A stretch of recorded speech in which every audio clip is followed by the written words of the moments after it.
there was big talk of peak resources, peak oil, peak coal. And many of these peak oil researchers said that Saudi Arabia was routinely lying about its reserves and its output and its overall capacity, that they are lying. Because if Saudi Arabia acknowledged that its reserves had all but been depleted, then many of the investors would pull out. And when the investor and the money and the oil companies pull out, that means the military, the U.S. military, they wouldn't have money to buy U.S. weapons, and they wouldn't have money to buy favor from the West, from Western Europe and the United States and Israel. And so the moment that the oil runs dry, the Saudi oligarchs are finished. They will be marched in the streets like Obama had Gaddafi.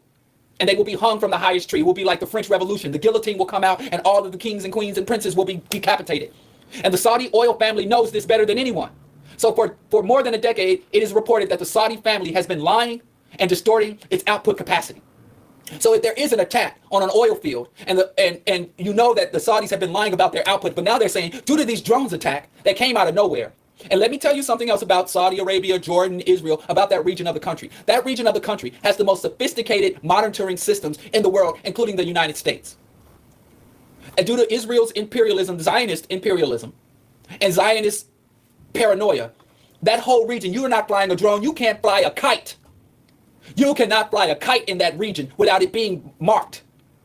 They have missile defense systems, they have anti-air systems. It is all but impossible to fly several drones over precious oil fields without early detection and elimination. You're not flying anything, anywhere. In fact, they have these huge conferences where they go, these weapon systems. You can go online and watch where they're selling these sophisticated weapon systems, the Iron Dome system. That is an automated anti-air system. Anything that unapproved that comes into your airspace immediately gets zapped. So it's very curious that a country that is under siege and undergoing a man-made famine is able to pull off such a sophisticated attack against some of the most well-defended territory. Even in the Iraq war, the oil fields, they take better care of the oil fields and the oil reserves than they do of their own citizens. So that was very curious to me. But it would be good for the Saudis to say, listen, we can't keep up this output.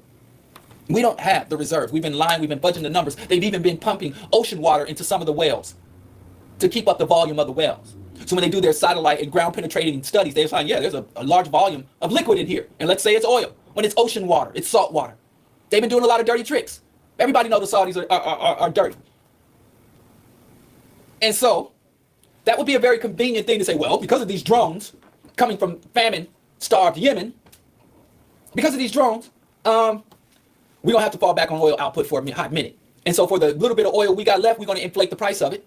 And then we can further perpetuate this lie that, hey, y'all, we're not going to be able to reach our projections.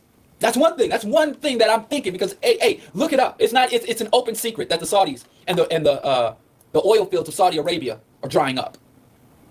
And many of the oil fields are collapsing, and they're pumping ocean water in to keep up the volume. In fact, in order to extract the oil with the pumps, they have to pump in the ocean water to build up the pressure in the well because it is so depleted.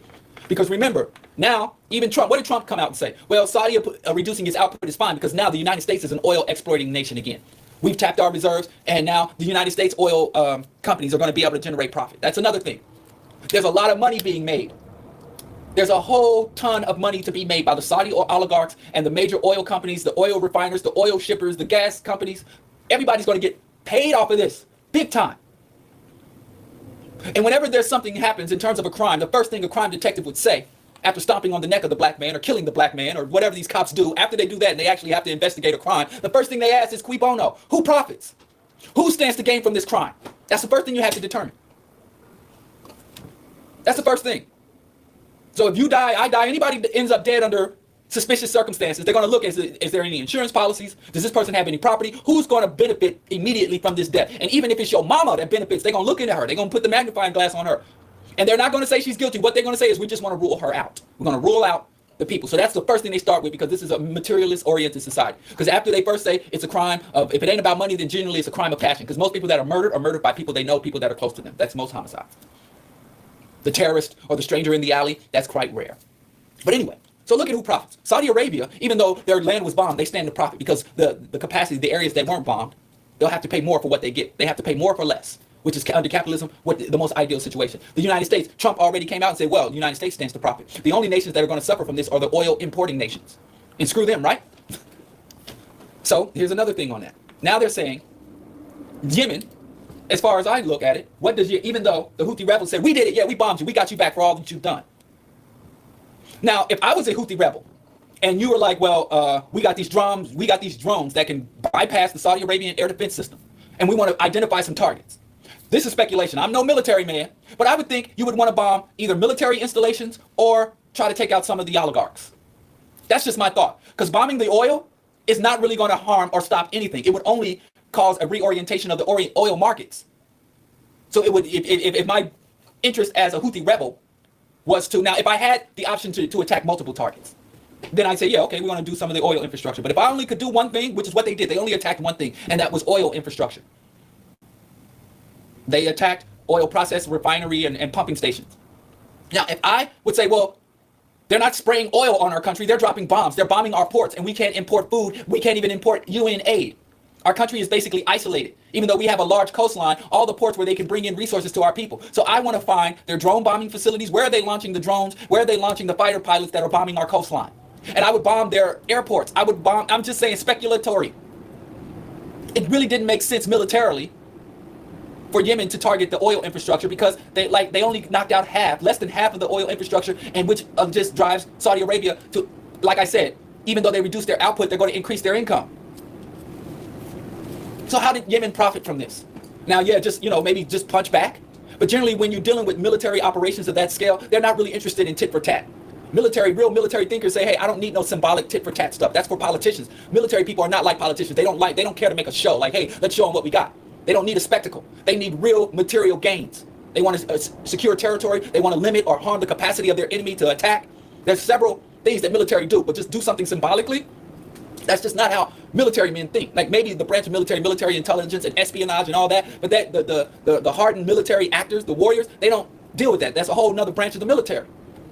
So anyway, you can maybe tell me, I don't see how Yemen, who is said to have carried out the attack, profits. But then they're saying, without any evidence, that the drones did not come from Yemen. They came all the way across the Persian Gulf, which is even more absurd. They said Iran attacked. So Iran flew drones, didn't just because Yemen is right next door. Yemen and Saudi Arabia touch. They share hundreds of miles of continuous borders. They're right up against each other. You got Saudi Arabia, you go south. You can throw a rock. From Saudi Arabia, you can throw a rock into Yemen. But Iran is separated by Iraq, Oman, the huge Persian Gulf, the Straits of Hormuz. It's not easy to get from Iran to Saudi Arabia. And Saudi Arabia, Iraq, Israel, they're all surveying Iran. Iran is under satellite surveillance, underground surveillance, under air spy what they call those spy plane surveillance. Everything Iran does, they watch because they are monitoring Iran's nuclear sites. All of Iran's military and nuclear sites are under direct surveillance by the United States, by Israel, by Western Europe, by the Saudi Arabians. And not only are they monitored, they are all targeted. They have, what do they call those, Patriot missiles? Sidewinder missiles out in the Arabian Sea. They have the 6th Fleet of the U.S. military. They have some of the most sophisticated spy planes, some aircraft carriers. And Iran is one of the most heavily monitored countries on the face of the earth. You hear me? There is no country, except maybe North Korea. But I would say that North Korea is less of a threat because it's not as functional. It's more of a backwards, dysfunctional nation. Whereas Iran, thanks to its allegiance with China and Russia. So anyway, Iran, you can't sneeze in Iran. They are got Iran so tightly. Remember, Israel for years now have been targeted assassinations of Iranian scientists. They know where any prominent Iranian scientist or military man, every single one of them, their accounts are frozen. They know where their money is. They know where their children go to school. There's nothing that is not known about Iran. But they want to say, under these conditions, now the United States and Israel are saying Iran sent the drones. Huh? What's this game about? How? Y'all, and you look at the Pentagon says, oh yeah, we see, they know when Iran's, if there's a convoy of trucks, and they'll tell you, well, we have tape of a convoy of trucks driving in around Iran. And they drove it from Tehran, and they went to the south of Iran to a special off-map site to refine uranium or to bring nuclear coils or whatever they know everything. They always, every time they talk about Iran, they were like, we know what you do. But you mean to tell me under this intense surveillance, Iran is able to fly a multitude of drones all the way across the Persian Gulf and into Saudi Arabia, into some of the most vulnerable and sensitive sites in Saudi Arabia, to some of the most well-defended sites. The most heavily monitored nation is attacking the most well-defended sites, and they've got no proof. They're like, oh yeah, Iran did this, not Yemen. Iran did it. And then they say, well, maybe they went through Iraq. Again, Iraq is controlled. The biggest U.S. military base in the world.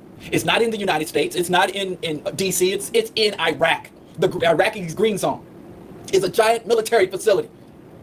And so Iraq does nothing. Iraq is a government under control and occupation. So none of this is making sense. In fact, the only thing that makes sense with the Saudi Arabian attack, if we only look at it from a detective standpoint in terms of who profited, is that it was a false flag attack. I can't back it up. This is pure speculation. I do have the facts, and this is speculation, and I'm departing from the facts. I'm extracting from the facts to draw a rational conclusion.